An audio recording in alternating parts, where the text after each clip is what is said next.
has talked to me at length about the matchup, where he says that former champ is pretty core to the strategy of Quest Shaman if you want to have game against Druid. I kind of agree with that, yeah. See, I don't buy this just yet, and I'm curious to see how the matchup sort of plays out. You know, we've seen it on broadcast tend to do okay. It hasn't done the best, but I feel like a lot of times when I see Quest Shaman played, that there are some inherent differences in philosophy that I've had. I think Bunnyhopper is the player who's probably taught me the most about it in my time watching him, because I think he just has fantastic macro game plans the whole way through and through. And if you look at his deck list, he is running 2 copies of former champ. So I'll be curious to see how much those come into play as we get through the series. Like, how much is he trying to dig for those? How much is he relying on them for board presence? And what kind of impact do they have? Yeah, I wanted to make that point because Bunny actually sent me a message during the week while I was climbing ladder with Quest Shaman and said, "Yeah, yo, what's the 30th card in this deck?" I said, "Oh, just play 1 former champ." And his response was, no, I'm playing 2 of those. So, like, he was very, very convinced just from that brief interaction that 2 former champs in the deck was correct. I'm not convinced. We shall see. This is the matchup for him if there is one. It's not a current champ, it's a former champ, all right? Well, is that supposed to be shade at Firebat or something? I'm just saying, you know, can't always trust those things. Former champs aren't always washed up. I was just talking about what a little trickster that Parvel was. Little prankster. Former champ's playing a trick on you. It wants to make you think it's good, when in reality, it's the Quest Shaman. That's my opinion. So wait, is the Quest Shaman, like, purple in this analogy? Like, the guy behind the scenes doing all the work? Is that what's happening? Well, no, the Quest Shaman would be the play in this scenario, not the decks they choose. Ah, got you. See, there's some shade for you. If Yeah, you want my no, opinion, seriously. Pavel brought the wrong decks to Worlds, but, you know, that was kind of his point. He wanted to target people who brought Warrior, and that's exactly what he did. Yep. That was one of the most enlightening discussions I think I've ever had with Pavel, was him talking about his run through HCT in the year that he won, and in the follow-up year as well, where he did fantastic. And he often talked with Length and me about how he would bring lineups that he didn't feel were the best lineup because he was trying to target something his opponents were doing. He's like, well, yeah, why would I try to beat the person who's playing really well? I want to beat the people who are making mistakes. And so he would target lineups that made mistakes. And I was like, wow, that's really smart. I've not really thought about it that way. Always tough to know if that is a genuine consideration from Bunny or whether it's just Bunny taking his time.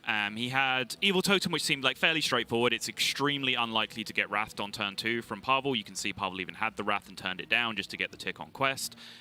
But there is, I guess, another play with like Evil Cable Rat Mutate there just to get a 3-drop on board, start representing pressure. But for me, Mutate is a go-to card in this matchup where you'll want to hit it on Mogu Flesh Shaper or Former Champ just because of the huge spikes of pressure you can make. Yeah. Like if you get an early Mogu Flesh Shaper into an 8-drop against Druid, they just don't interact with that if you get a big one. And it can represent just ridiculous amounts of damage. Where's your Naturalize, idiot? Yeah. I will say that against a lot of matchups, you should be mutating 1 and 2 drops in this deck. A lot. Like, it's very, very powerful. Specifically the 1/1 versions and the 0/2 versions. Yes. You know, mutating a 2/3 into a 3-drop. Yeah, don't do that. Yeah, that is I mean, that's pretty close to even upgrade on stats. Yeah. I do think that Bunnyhopper feels pretty confident with this hand. So not a need to use a mutate in this situation. Yep, and like you said, agree. like that's one of the reasons that former champ would be good in this matchup. It's another catalyst to mutate. But speaking of it, a drop. with the Witchy Lackey too. You can Witchy Lackey the 2-mana 1/1 on the right side, and then you get the Mogu in for 3 mana. You can drop an Ethereal Lackey alongside of that. Woo! He's got the hot hand. No fear of mind control tech on Pavel's side either, not in the deck. It's a good note. If he does not mutate this Mogu Flesh Shaper this turn, I will be shocked.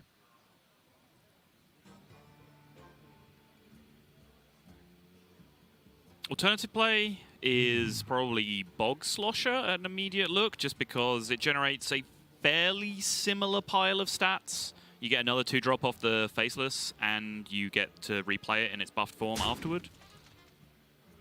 Which I think is also pretty justifiable, honestly. I'm shocked. I think this is quite similar.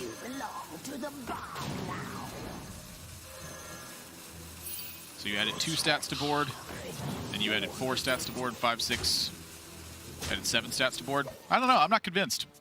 I guess the difference is how does it play with the rest of your curve, right? Like, you get to do the Mogu plus things next turn if this doesn't get checked. So the idea is not just this turn setup, but the following turns as Exactly. well. You're making Mogu Flesh Shaper cheaper, and with the expectation even perhaps that the on-curve play, weirdly, on turn 4 for Druid is bees, you might just be saying, hey, why would I pay 4 for this Mogu this turn when I can pay 0 for it next turn? That is an excellent point, is that Pavel's got 2 copies of bees in the deck. Worst case scenario, he was going to pay what, 2 or 3 for it next turn anyway, and then that he still finds a discount. Like, I'm totally okay with the Bog Slosher play.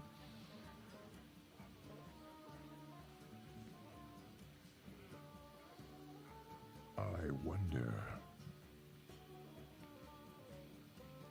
And now what? Well, now I want an 8-drop. Well, you got to think about Starfall and how it interacts here. So, like, how much are you trading? How much are you cleaning up? Right. So we know that one's happening, because that one's free.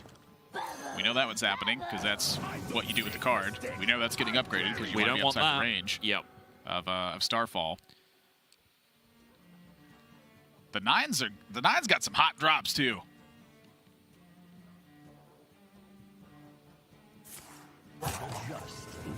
Okay.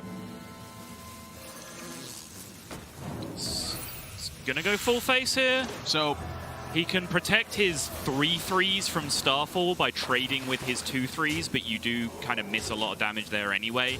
So you end up with some 2/1s on board instead of some 3/1s, but you've pushed 4 extra damage this turn. Like that just seems totally fine to me. To me, the idea here is that the Nozari has to be killed. I'm sorry, Nozari. The Nozdormu. So Nozdormu falls to a B, a 3/3 falls to a B, and you just have enough pressure to deliver lethal so often with the double battle cries. How much is this remaining, in fact? 3, 6, 8, 10, 11 left on board? 10. That's a lot. No Bog Slosher, so I guess we're lackey fishing and trying to find some lethals. It is really tough to not find lethal here, whether it be through spell or through lackeys. Yep.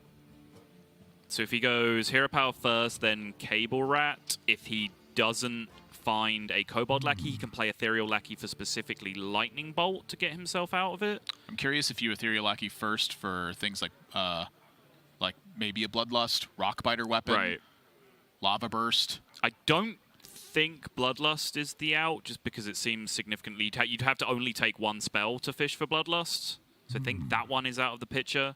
Yeah, so that's what my consideration is. Are there enough spells to upgrade through the single activation? I don't think so. Exactly. So my instinct then says Ethereal Lackey first, because that opens up Lava Burst. It's just a math problem here. And Bunnyhopper having a PhD, I think that's kind of right up his alley right now. Yeah, it's Hero Power, it's Ethereal Lackey, then it's Cable Rat. Fairly confident that's the most likely. Wow. He says, why lethal fish when I can just make a strong board again? I'm pretty shocked by that. Ooh! Wait, what? Okay. I mean, that works. The battle cry does not give you, when you double it up, it doesn't give you the same minion twice. It's not Khadgar. That's just an unusual outcome. I mean, that's insane. That's pretty much just kind of secured the position. Yeah. It takes Starfall and Swipe kind of stuff off the table. I mean, Swipe is still relatively effective, but Swipe wouldn't kill the 5/5 anyway. So it takes Starfall off the table, forces Parvel to have Hidden Oasis. Still kind of leaning towards the lethal fishing on the previous turn. I agree.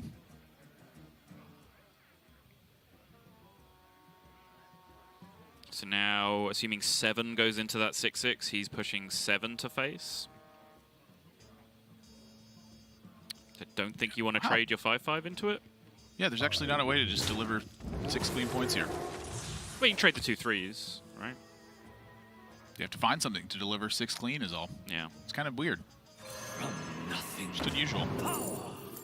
Haunting Visions.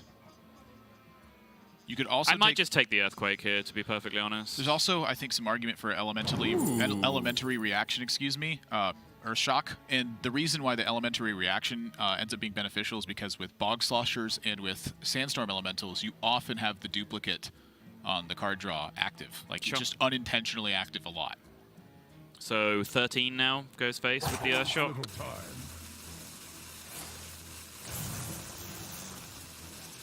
Wow.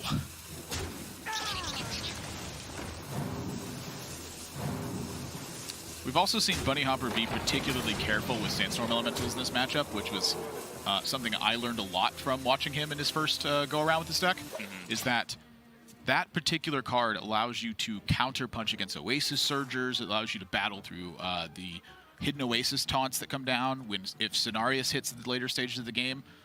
I focused all of my energy after I watched Bunnyhopper play into making sure I had Sandstorm Elementals against Druid. Right. And I literally ended up getting to a point to where my Shutterwalk had cleared off a Nomi board. It's just an important card. So many contradictions. Talking about Admirable's casting there. Hey, come on.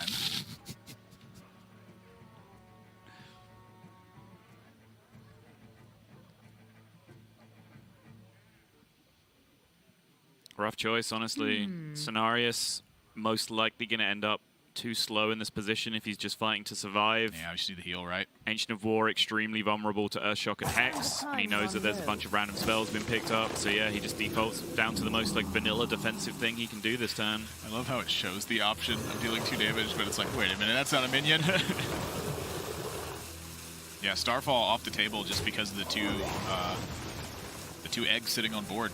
Just represents spitting out 6 more 1/1s. Yep. 10 damage available for Bunnyhopper. Just witchy lackey those eggs into a nice Wolf Rider.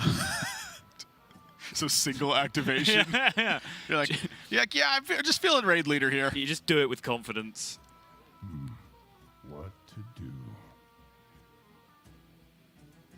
Pavel cracking a bit of a smile. I think if he sees Bunnyhopper wait that long, he's like, hey, wait a minute, I can win. Yeah, every turn that passes where Pavel's not dead, the game is entering more and more into his stage of proceedings, where his cards actually start to do powerful things.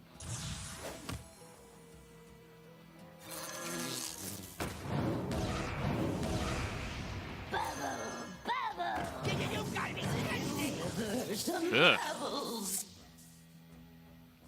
From the battle cry, I'm assuming that the 5-drop was Venture-Co, right? Yep. Which I'm fairly sure Bunnyhopper would prefer in this spot. My calculations are flawless. Only took us 3 mana worth of cost to get upgraded from a 3/3 to a 5/5.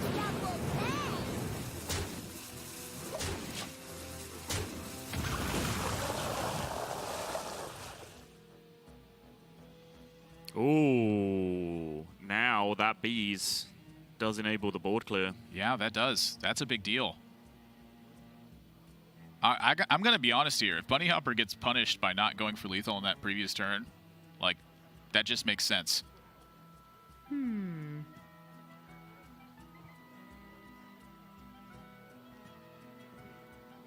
Oasis Surge coming from Parvel. She's going to Oasis Surge just swipe swiping instead. Ah, okay. This puts a lot of board presence down. Gets a 5/6 and a 5/1 in play as instead of 4 1/1s. So from Bunnyhopper's side, this Earthshock and Sandstorms, I'll be curious to see how those come out. It's definitely that one. Ooh, that's what he needed.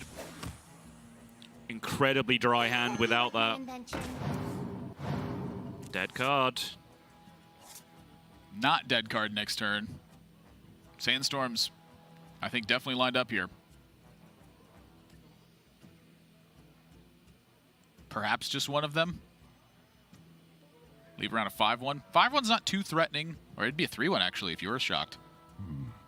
What to do? With the Earthshock first, then it will be a 3/2 and the Sandstorm clears it, right? Oh, you're right. Silence, then damage. Wait, would it be? It takes off the flute buff when you... Because the flute buff is just... I don't know how that works, actually. What are you asking? So the flute buff converts it to a 3/4 as its overall base stat. When you take off the flute buff, it goes to a 3/3 now. There we go. Okay. I had to remember the old Malagos flute silence. Oh, I see what you're saying. interaction. Yeah. So the flute transformation is still card text, so silence still removes it, so it goes back to a 3/3 and Right. Sandstorm kills it.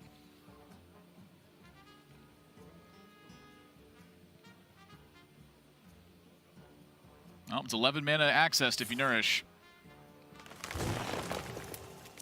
The overload there does mean that he can't get the massive Giggling Inventor board on the following turn, but I don't think that's a big deal in comparison to what he's been able to achieve this turn. Oh, he needed that. He doesn't know it.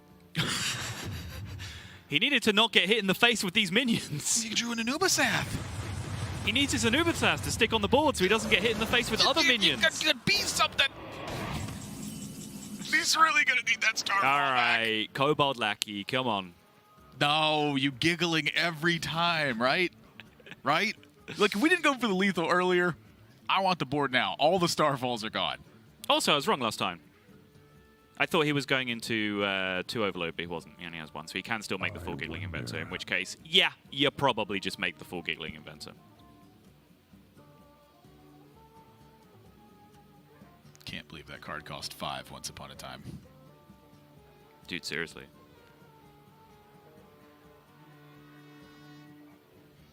You want to hear a real horror story? Extra arms used to cost 2.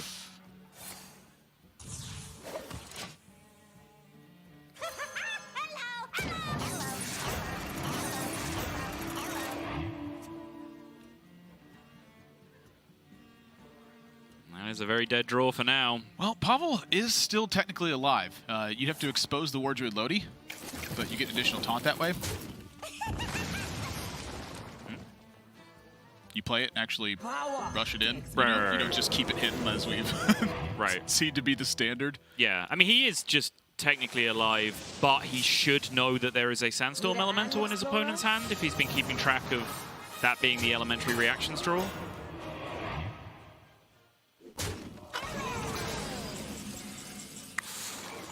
Welp. Sometimes dead. This is very lethal in a lot of ways, Yeah. sometimes. So my instinct here tells me to use the Sludge Slurper first then. Make it easier that way. Like, you're going to play basically your entire hand anyway. Does the board space mean anything when you're trying to steal things away? I don't personally think it really means that much, although it can because of the being able to play Sandstorm Elemental on the post side of it. Right. So there's still a little bit of sequencing stuff here. A lot of it, I think, is just semantics and debate and stuff, but that's the kind of thing that Bunnyhopper loves maximizing.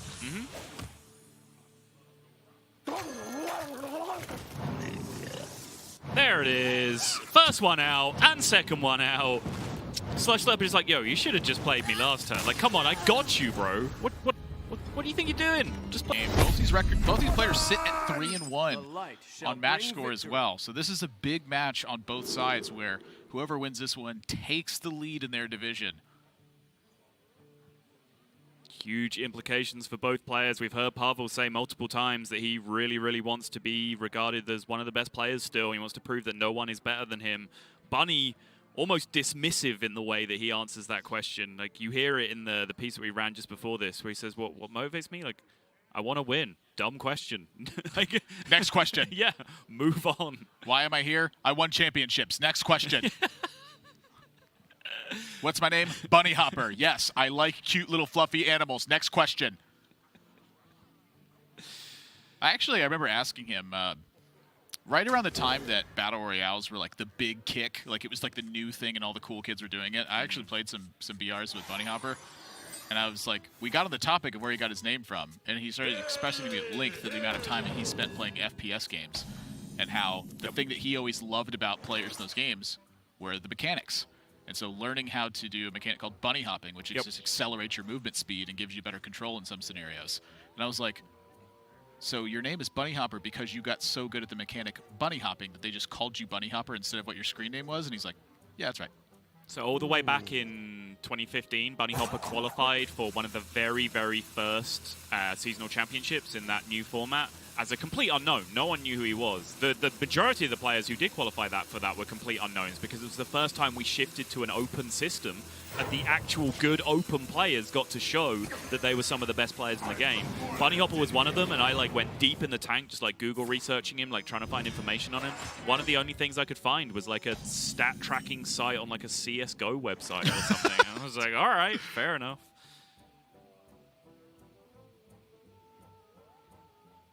Priest is this is a tough matchup for it. It's Bomb Warrior, so it's a little bit better. Yeah. But overall, it's just Warrior versus Priest. Priest just has a very tough time sticking things in play. It does, for sure, yeah. You're right in saying that Bomb Warrior does become a bit easier because they're a little bit more limited in what they can do in just straight out of hand removal. They do have to fight for board with a few more of those extra minions that they have available.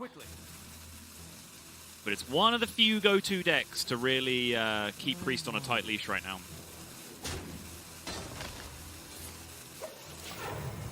People are going to hate to hear me say it, but Warrior's one of those decks that's kind of holding a lot of the glue together. It keeps, like, it's one of the few things that's actually keeping Priest in check. Honestly, it keeps a lot of, like, really disgusting aggro decks in check, too. Like, there'd be so many busted aggressive things you could do. And I think for Bunnyhopper here, I see this Divine Spirit, and I'm getting an idea or two. It's very, very hard to pull yourself off Injured Blade Master Circle of Healing, right? Like, that's just the one thing you want to go to in most situations. But, yeah, making a 10-10 in this spot where there's just no real answer to it. I mean, if you really want to, you could make a 12-12. You could, yeah. I think that Bunnyhopper's probably going to land on Injured Circle here, given that he has shown, I think, a lot of discretion where it's concerned of going all in. Just kind of looking at last game. Yeah. Now, how does the favor of the match change, perhaps, his opinion on that matter? He has also said in various interviews that he thinks that there's a lot of percentage to be lost in positions where you don't take big risks.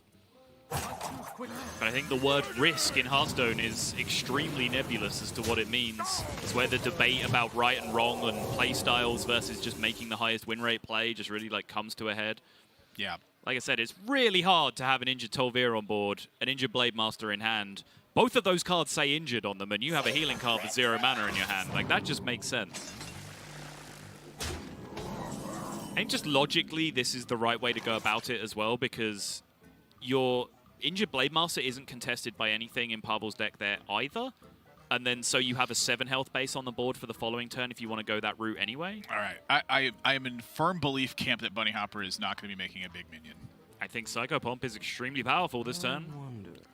Yeah, that's kind of where I'm looking at, too. Like, I think with High Priest, Amet, Light Warden, and Psycho Pomp in hand, he's got just the gas to battle with.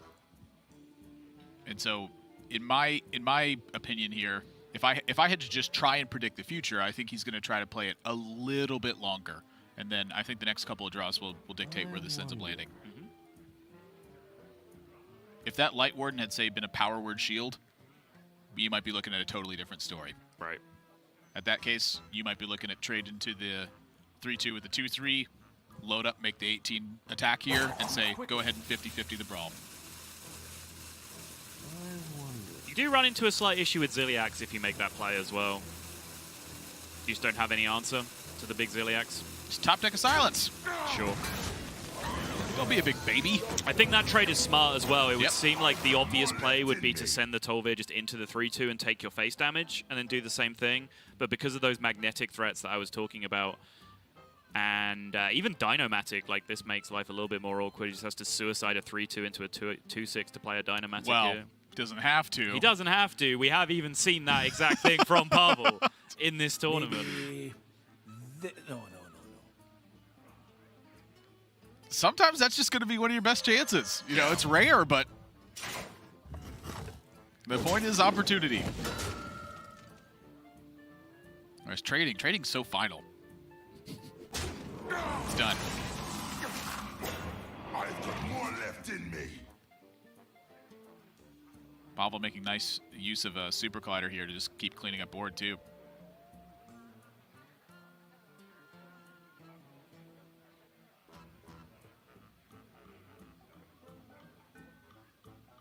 Couple things to think about for Bunnyhopper. Number one, he actually doesn't have to think about Shield Slam in the matchup at all. It's not in Pavel's deck.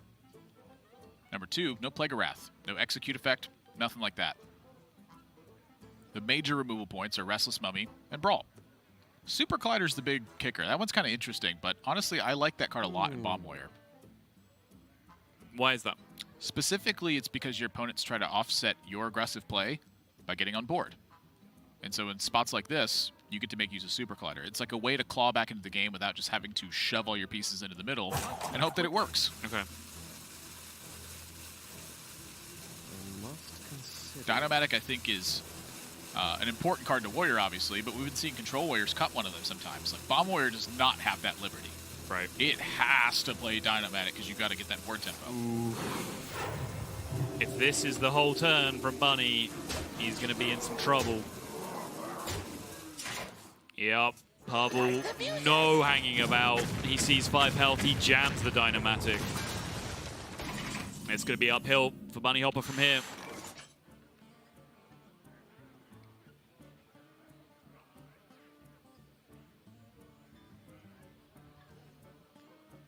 The old 3 minion, 21 health worth of them on turn 6.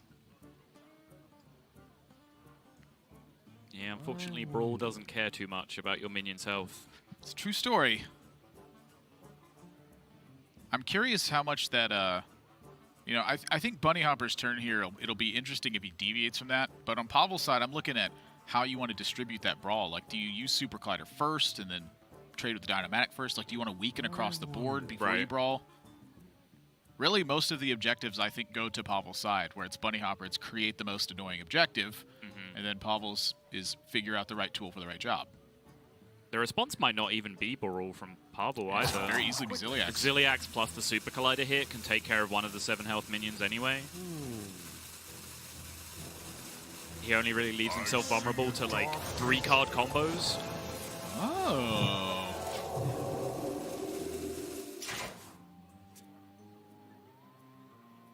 Well, that is quite curious. Although I do believe Pavel's hand is going to get him out of this.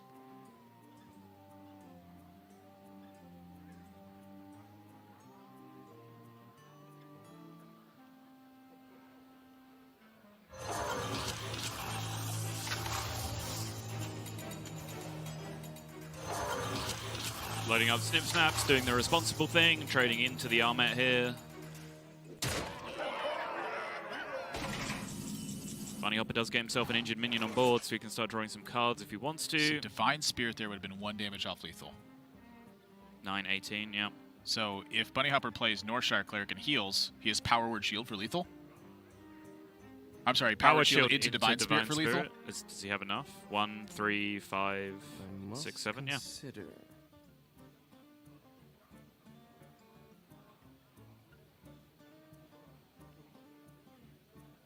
Circle of Healing as well, right? Yeah. Anything that just generates more health on it. And draws a card, crucially. Correct. So Beaming Psychic is a whiff. Is someone 9% Ritualist. Yep. No, that's too expensive at that point. It's Topsy, right?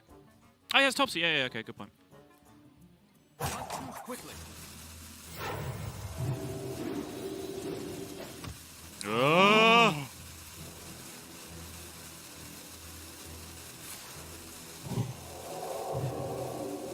Oh, he's just 1 damage off! Yep. Pavel's gonna recover! in the light's name?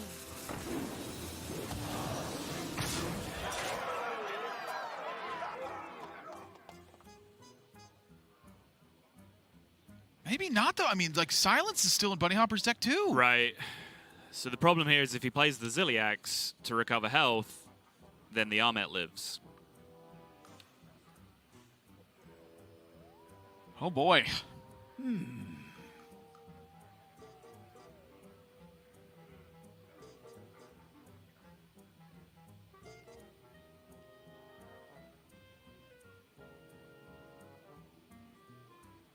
can play Ziliax and cut away the card draw, so there's less chance of Bunnyhopper drawing the outs, but then you are leaving up the Armet and a Light Warden, which you are also buffing from having your Ziliax in play, which also seems terrifying. All right, I want to be real here for a second. The only removal effect in Bunnyhopper's deck is a copy of Silence. Yep. Wild Pyromancer is potential to be removal. If I'm in Pavel's spot here, I'm thinking, how do I brawl? And I think that's the way you brawl. Completely agree. If one of Bunnyhopper's minions lives, okay, you have Fright and Flunky. And so I think Fright and Flunky was what prompted this brawl opportunity here. And even though he's just at 1 health, I think that 1 health is enough to get by with this hand. 2/2 Mordens. I'm sorry, with the 2 Morden and the Ziliax. Yep. Like Bunnyhopper, there's no direct damage in this deck. There is no charge, nothing. You have to connect face with a minion. Holy Ripple was a card that players flirted with for a little while, and that would have been the god draw right there.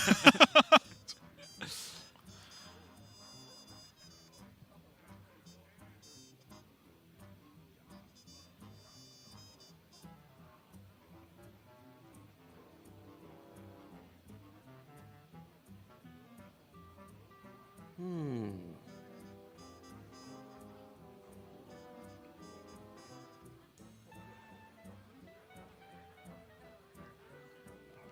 mean, it was a good run, but I think we're going to see game 3.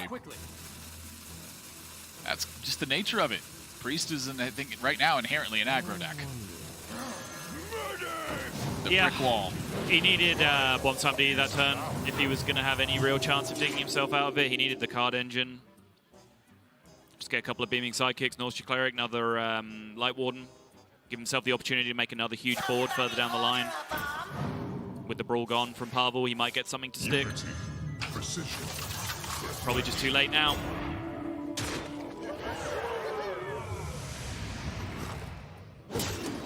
He was so close. It was so close.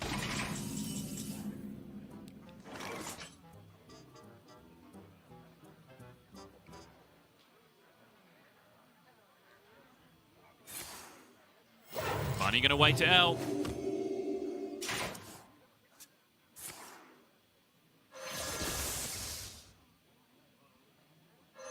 I'm so Yep. The full recovery.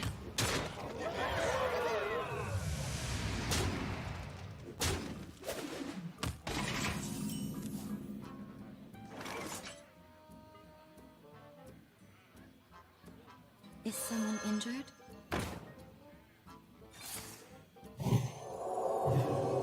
You have best. He needed Bomb Somebody, he got a bomb. Parvel. And how we're going to see it play out if so, victory. and we are indeed. It's everyone's favorite, the Priest Mirror. Extremely volatile.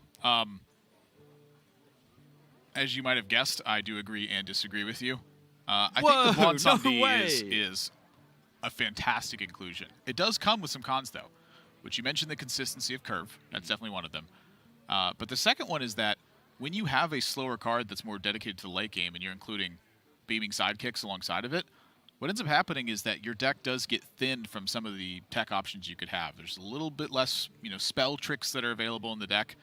And at the same time, you don't have just like a 7-mana card that's chilling around and allows decks that play very defensively to, have stabilizing points if you're able to get aggressive like Bunnyhopper was in that previous game. Now, Bon Somebody would have been a great draw for him at the late stages there. Perhaps would have been able to change things if he had it in his hand to, change some of the Ahmet turns he was going to have or what have you. But it does open up counterplay, and not necessarily like in a particular matchup basis, but just on an overall basis. Like that's actually something that really stuck with me is Monsanto yesterday talking about how Mage was good because Priest slowed down a little bit. Admirable, I have a question. Is someone injured? They're going to be. And yes, technically, someone is injured. My soul. My soul is injured. Circle of Healing, both a blessing and a curse in this matchup, depending on who is in control of proceedings. So first Interfire matters a lot in this one. It does. So for Pavel, I am looking at trying to land an Interfire to kill this Northshire Cleric. How do you set that up? What is a loon's will? With difficulty, closest you can get is just coining the 2 1s right now, making a 1/4 Light Warden. That protects you from Interfire sometimes. It does, but your opponent very, very often turns this 1/3 into a 1/5 next turn, which does make life a little bit more awkward. You'd have to use the Interfire and the other trade on the board. But I think with the Circle of Healing to go alongside that, you might be able to recover from that position. I do somewhat like holding coin. This does mean that if Bunnyhopper has an Interfire of his own, he still has to use it in this spot, and then maybe you can coin Ahmet and get something done. Maybe. But honestly, like the early game here being so dependent on who gets the first big trade is like... It just feels kind of ridiculous, honestly. Yeah. Personally, I think you are losing the game to Interfire right here with this play. So if that's something that Pavel's okay with, then I'm okay with this play.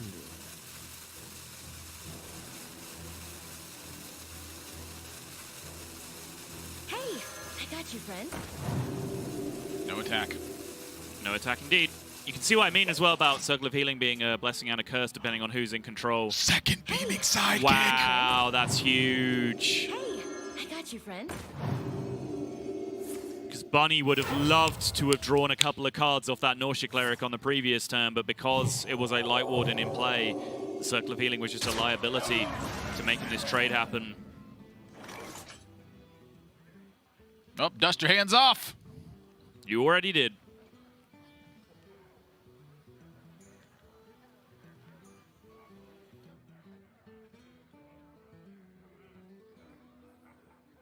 Once again, Circle of Healing just so awkward in the position. He'd love to make 4/7, but he just creates a minion in the Light Warden that just trades straight over it anyway.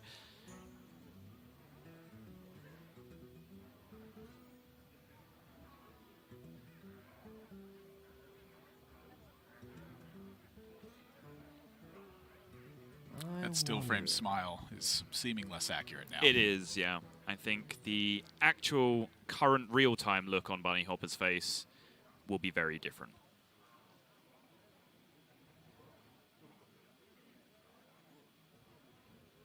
4-3 go? Like that's the best I got right now.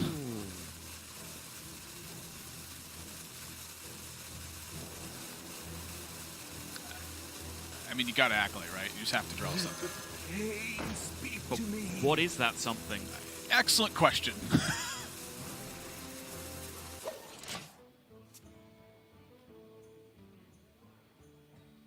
Parvel, oh sorry, Bunny still refusing the face damage, just not to give him options as what he wants to heal.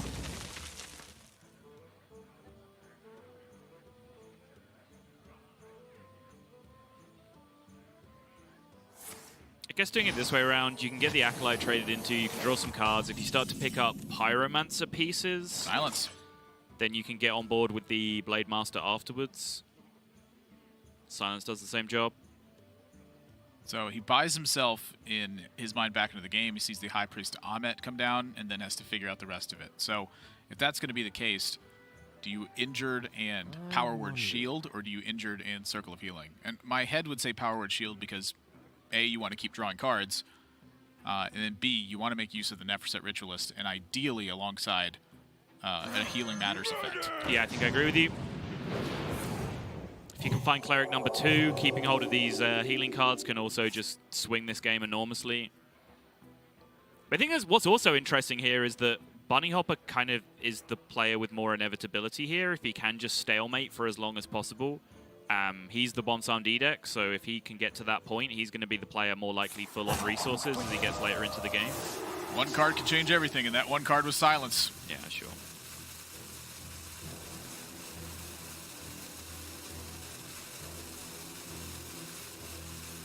This would be in fear of 2 copies of extra arms, I believe.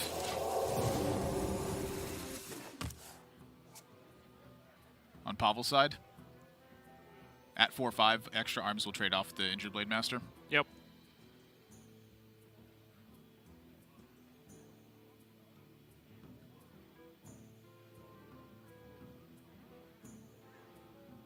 Pavel does have some thinking to do here.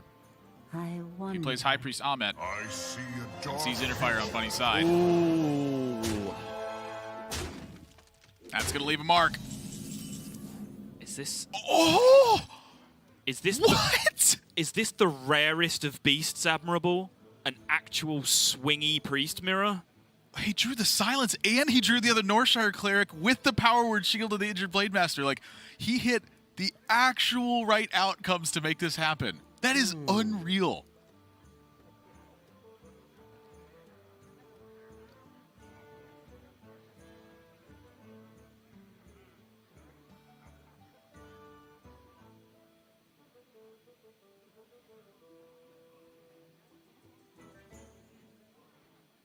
Bunnyhopper probably just considering how many cards he wants to draw with this Nausea Cleric, because he is just giving it up to the board if he plays it here, depending on what the rest of the draws are.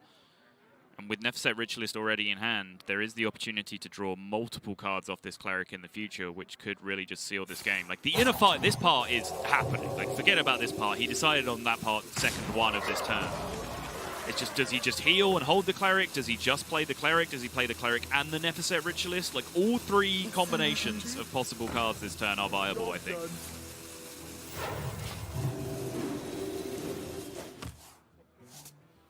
I'm pretty curious about this Cleric. I feel like this easily could have been held.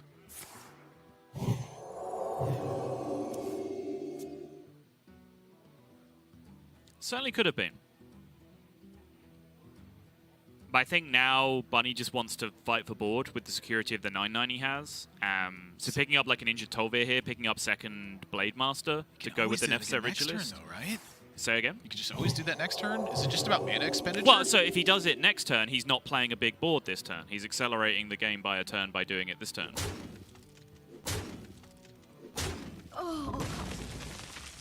Wow, this is an actual fight now. Yep. Like, both players have drawn pretty darn well. Bunnyhopper with the miracle string of draws to get him back into the game. And Parvel having access to second Interfire. You know, this matchup is not nearly as much about comboing off of your opponent with Interfire as it is about dominating the board position. You like to play with fire?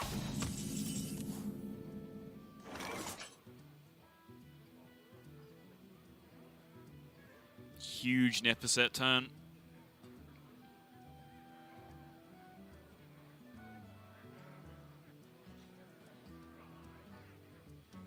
Goes face, he's putting Parvel to 21 with only 13 in play, so I think you're probably taking the value out of the trade here, getting rid of that Pyromancer. About dominating the board position. Yep. I mean, it's still Hearthstone. If you can set up lethal, you can do it, but if you're not doing so, just make good trades.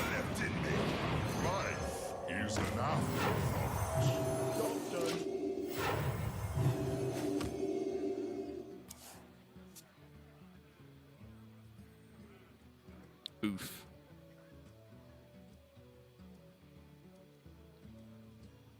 Parvel needed a cleric. Cleric would have been insane. What is a loon's will? As it stands, really not much else to do but continue hanging around for that cleric. Whether he wants... I guess there's a debate about whether he wants to Nefset Ritualist once here, so he can potentially maintain more minions on board for an eventual cleric draw on the next turn. You just have to start making some impact on the board, right? Yeah. You can't just sit here and die. Pretty dead draw. There's a dead draw from Bunny. But the second Nefset just eats this board alive again. It's just that, like, he's stuck the 9/9. Yeah. Like, I just can't believe the silence actually showed up. Like, it's just... It's such a majorly impactful card with how the game ended up panning out.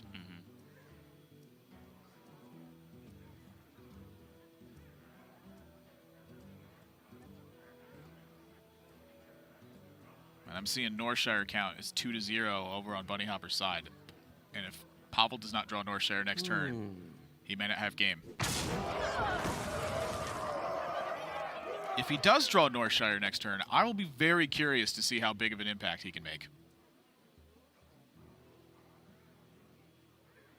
I think Parvel is very much still in this game if he finds a cleric next turn. Oh yeah, that's a lot of cards. With how dead Bunny's hand is after this turn, he might even have more than one turn if he can find a way to preserve minions on board again, but that is easier said than done. Psychopomp injured Tolvir can potentially buy him another turn to find his way out. No, that is the deadest of cards right now.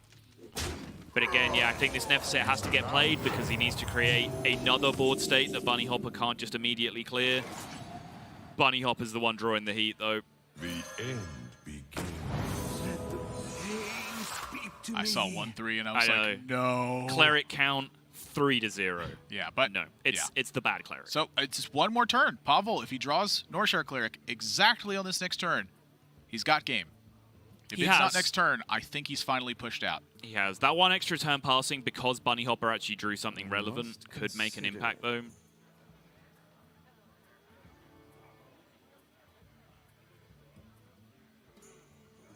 And it looks weird how much damage that Bunnyhopper has shipped into minions, but that is just truly what this game is about. Yep. with both Inner Fires having been used from Parvel, there is less reason to be respecting minions in the way that Bunnyhopper has done, but I think he knows that it's like 2 clerics still in the deck for Parvel. He wants to reduce the impact that those can have with Circle of Healing and other options. To me, it was just like, look how easily Bunnyhopper came back in the game off with a single card draw. Yeah. You want to take those options away from Parvel, too. There's a lot of influencing factors. Like, both turns where he really heavily respected minions, this now being the 3rd turn, but the 2 before that, he was playing a Nephicet Ritualist on that turn as well. So, like, that also really, really encourages you to just hit into a minion. Okay, that buys some time. Oh, wait, no, it has Reborn on the Acolyte. No, never mind. Yeah, that doesn't buy time. What did you want to do? In my head, it was just you got 2 strong trades here. Okay. Well, you still do. It's just one of them isn't the Acolyte. Yeah, I guess that's my issue. Right. But there's no remaining like good poke for the Acolyte on board. The Acolyte's just going to run into something and draw 1 card, right? Like in Parvel's Dream World, which is also reality right now. The card's the problem. Like, everything's been hinging on like who could draw an extra card first.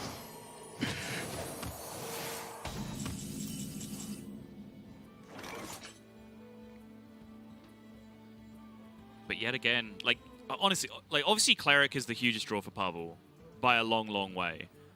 But he is at least somewhat happy. That's not true. He's miserable. He is, he should at least be somewhat happy that he's drawing something each turn that's keeping him on board. Because the first turn, Bunnyhopper can just force him completely off board and heal his own minions back up to full. The Cleric draw then also becomes completely dead off the top, right? Yeah, it just fades into obscurity. Yeah. So the fact that Parvel's just drawing cards that just let him keep a board state every turn is what's keeping him with the slimmest of chances in this matchup right now. You know, Bunnyhopper has a really interesting counterplay to the Northshire here, too, which is just Circle of Healing. Yep. Move quickly.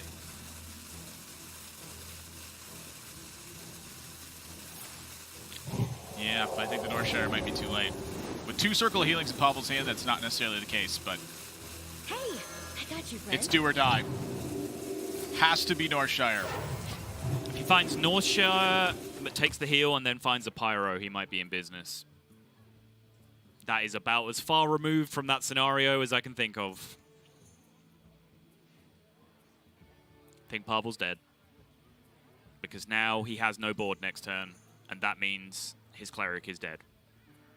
If he draws Cleric, he would have to heal an opposing minion and then draw Pyromancer and then start popping off with the Circle of Healings after that.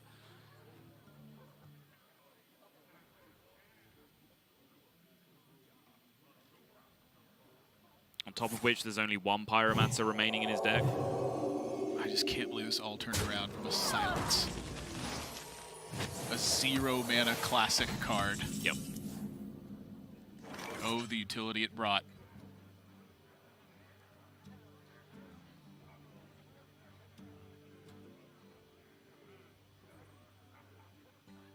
Take the Acolyte card. Whew.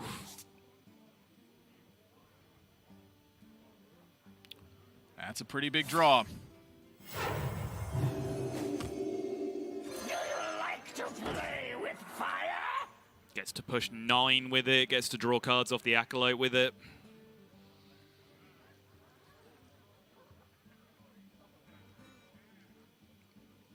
Some consideration to putting it on the Acolyte, I suppose. You're thinking of silence on the other side? Yep. Just spread out the buffs on 2 different targets. Kind of makes me not want to put it on the Acolyte. Because then the Acolyte just becomes a very consolidated silence target. I can buy into that argument, I guess, but I think I end up putting on the Acolyte.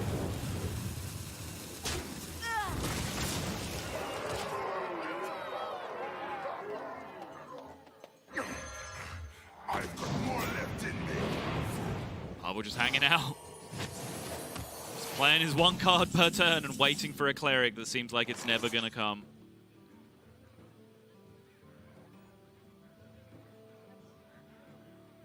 Medic!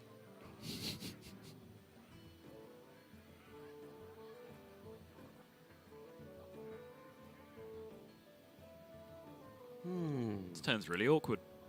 Yeah, this is really weird. I was looking at Topsy on the Wild. That was my first instinct as well. My first instinct was try and kill him, as it always is with Priest. But I quickly discovered that wasn't going to happen. Unless you start with top-seeing the Pyromancer and start picking some dream draws up off the top. Yeah, that's pretty dreamy. Yeah.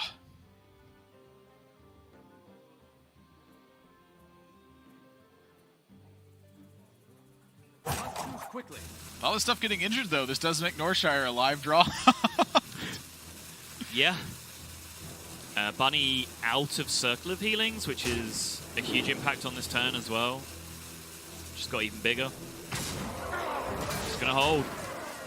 He's just gonna hold. Doesn't restore a minion to full health as well. What's the max health on the Pyromancer right now? 3. So he could have full healed the Pyro, which would have been one less card draw of Cleric. He's just barely hanging on. This has got to be lethal. I don't even know how. I feel like it has to be.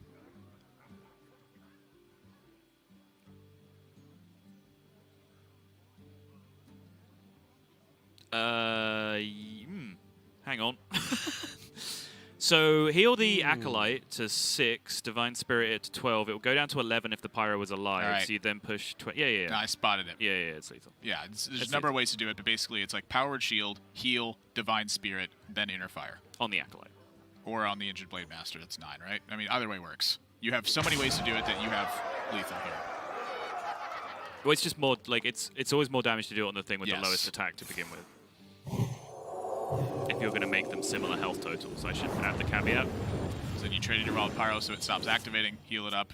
Yep. 7, 14, got it. Yep. Wow, Bunnyhopper claws his way back in, says, I just need to draw cards, throws away minions to do it, binds the silence, and Pavel never finds a Norshire Cleric to utilize 2 copies of Circle Healing. Yeah, 2 Clerics, bottom 11.